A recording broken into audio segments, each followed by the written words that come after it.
How to identify your migraine triggers. Though it's commonly thought that migraines are largely influenced by what we eat, it's now been proven that food actually accounts for only one factor.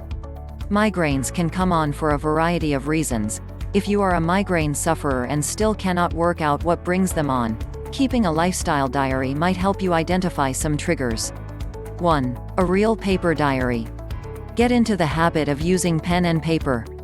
This diary will help make connections between possible cause and effect, and noting things manually helps you remember them. It doesn't have to be a conventional desk diary. In fact, it's better if you stick to a soft cover notebook that's portable. It makes it easier to file and store them. Just write down the date at the top of every entry. 2. The content. If this diary is to be useful, you have to put down details of your day.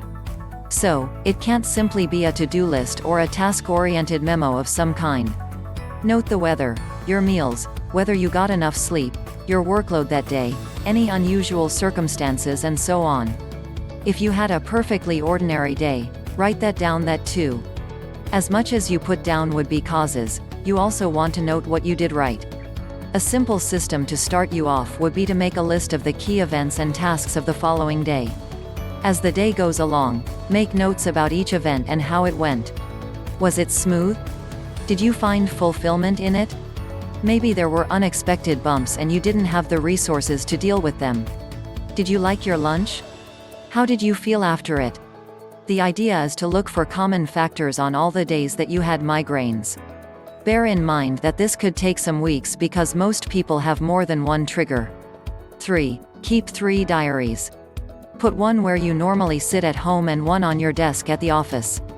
Carry the third one with you. It may seem like overkill, but when you're trying to form the habit of taking meticulous notes, you'll have to make it as convenient for yourself as possible.